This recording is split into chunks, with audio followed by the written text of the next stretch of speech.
वो एक जर्नलिस्ट था और वो मध्य प्रदेश के जंगल के रहस्य के बारे में जानना चाहता था। वो जानना चाहता था उस जंगल में ऐसा क्या है कि लोग वहाँ जाने से डरते हैं।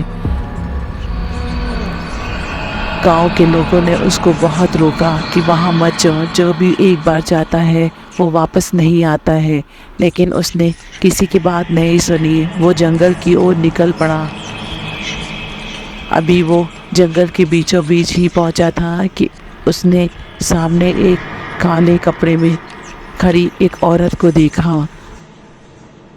पहले तो जर्नलिस्ट को कुछ समझ में नहीं आया, लेकिन धीरे ही धीरे औरत का चेहरा बदलने लगा और उसके पूरे बदन में आग सी लग गई। वो गुस्से से बोली कि तुम यहाँ क्यों आए हो? अब आ तो गए हो, पर तुम यहाँ से वापस कभी नहीं जा सकते हो। जर्नलिस्ट उसकी आवाज़ सुन के डर गया और वो भागने लगा, लेकिन वो जाता भी तो कहाँ। उस औरत ने अपना जादू करना शुरू कर दिया, काला जादू। जर्नलिस्ट को अपने जान बचानी मुश्किल थी। जर्नलिस्ट अपनी जान बचाने के लिए जंगल में भागने लगा। वो भागता ही जा रहा था, लेकिन वो जाता भी कहाँ। चुड़ैल की नज़रें हर वक्त जर्नलिस्ट पे थी। उसने जंगल में आकर के बहुत बड़ी गलती कर दी और देखते ही देखते वो हवा में उड़ने लगा।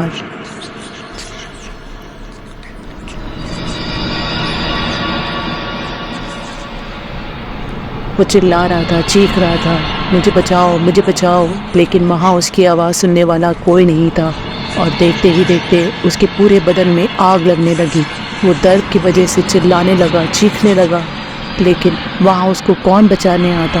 सब ने बहुत मना किया था कि उस जंगल में मत जाओ, लेकिन उसने किसी की बात नहीं सुनी। जर्नलिस्ट की चीखें पूरे जंगल में गूंज गई और चुड़ैल ये सब देख रही थी।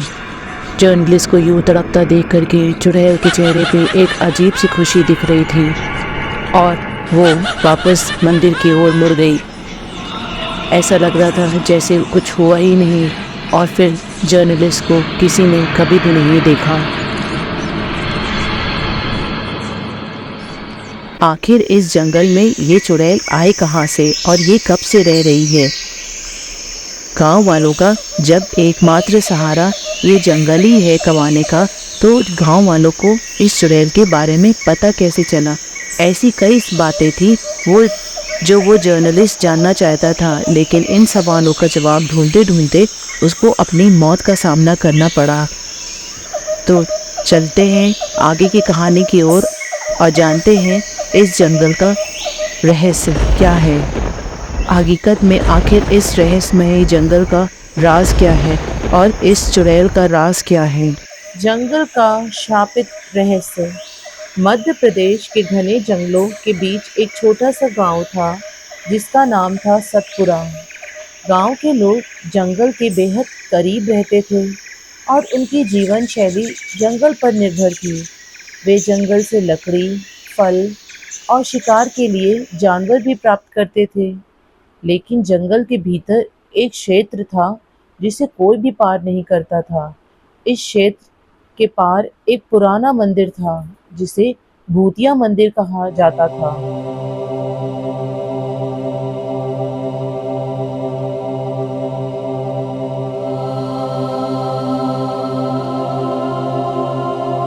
गांव के बुजुर्गों का कहना था इस मंदिर में बुरी आत्माओं का वास है और जिसने भी वहां जाने की कोशिश की वो कभी वापस नहीं लौटा।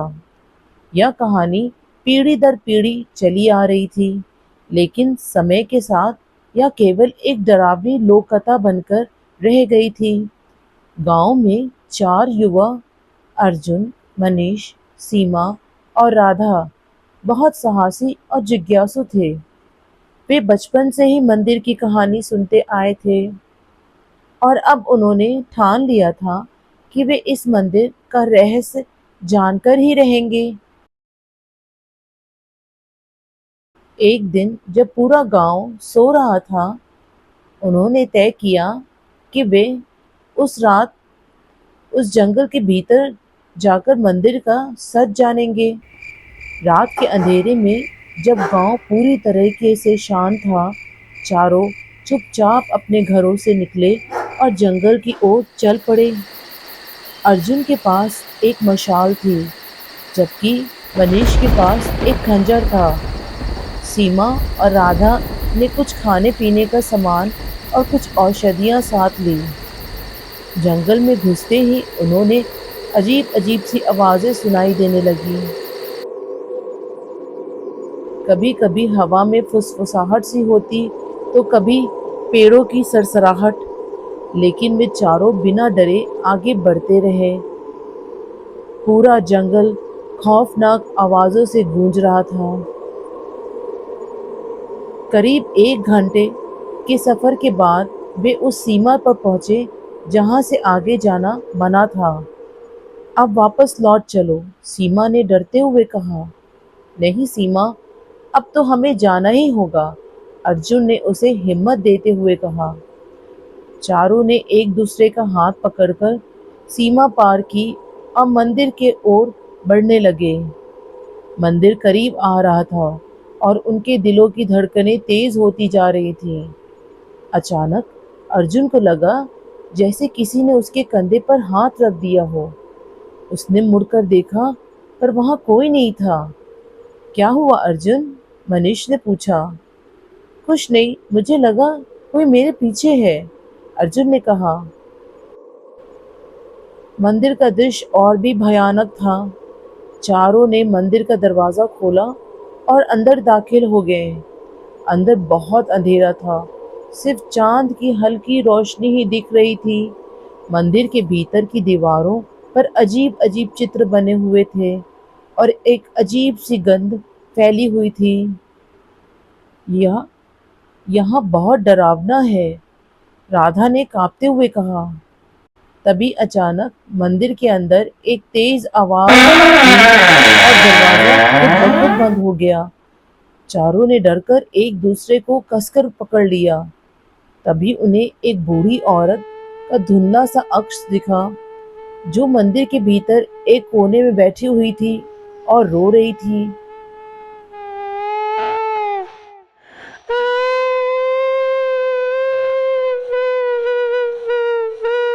उस बूढ़ी औरत ने गरजदार आवाज में बोला, तुम यहाँ क्यों आए हो? औरत की भयानक आवाज पूरे मंदिर में गूंज गई। चारों ने, तुम्हें बताया गया था यहाँ मत आओ, लेकिन तुमने नहीं सुना, औरत ने कहा, और उसके साथ ही उसकी आंखें लाल हो गई। अर्जुन, मनीष, सीमा और राधा ने डर के मारे भागने की कोशिश की, लेकिन दरवाजा बंद था। वे चारों चिल्लाने लगे, पर उनकी आवाज बाहर नहीं जा रही थी। औरत ने एक भयानक हंसी के साथ कहा, अब तुम यहाँ से कभी नहीं जा सकते, यह मंदिर अब तुम्हारी कब्रगाह बनेगा। अचानक मंदिर के फर्श में दरारें पड़ने लगी और काले धुएं से चारों ओर फैल गया।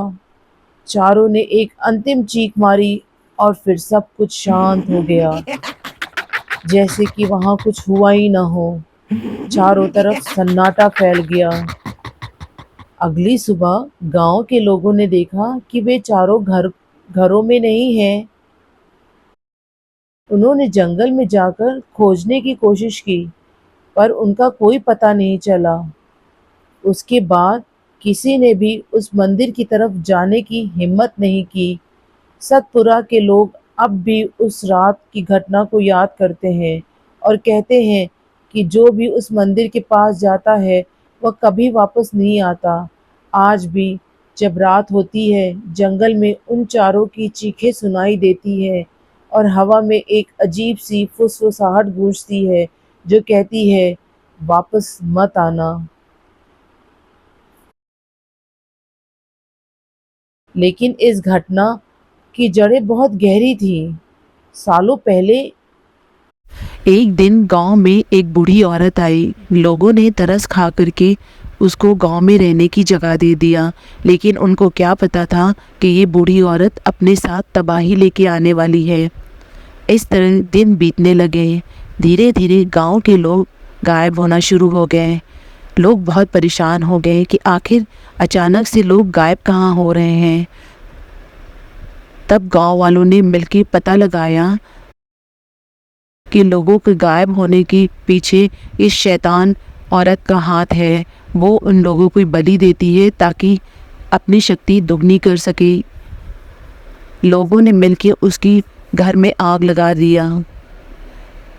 वो शैतान औरत उस आग में जलने लगी। वो अपनी जान बचाने के लिए मंदिर की तरफ भागी, लेकिन लोगों ने मंदिर का दरवाज़ा बंद कर दिया और वो शैतान औरत उसी मंदिर में जल के राख हो गई।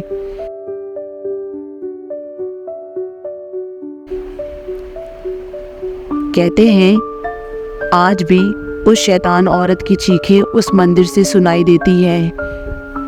इसलिए गांव वालों ने उस तरफ जाना बंद कर दिया और जो कोई भी उस मंदिर की तरफ जाता है वो कभी वापस नहीं आता। लोगों का मानना है कि वो उनकी जान ले लेती है। इस तरीके से वो अपना बदला ले रही थी। आज भी उस औरत की चीखें उस मंदिर से सुनाई देती हैं। ये एक सच्ची घटना है और लोगों का मानना है कि ऐसी बहुत सारी चीज़ें हैं जो कि आम इंसान की समझ से परे हैं।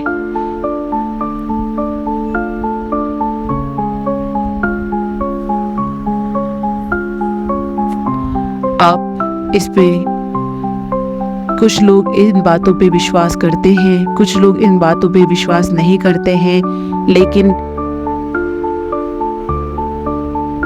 ऐसी भी चीज़ें होती हैं जो कि इंसान की समझ से परे हैं।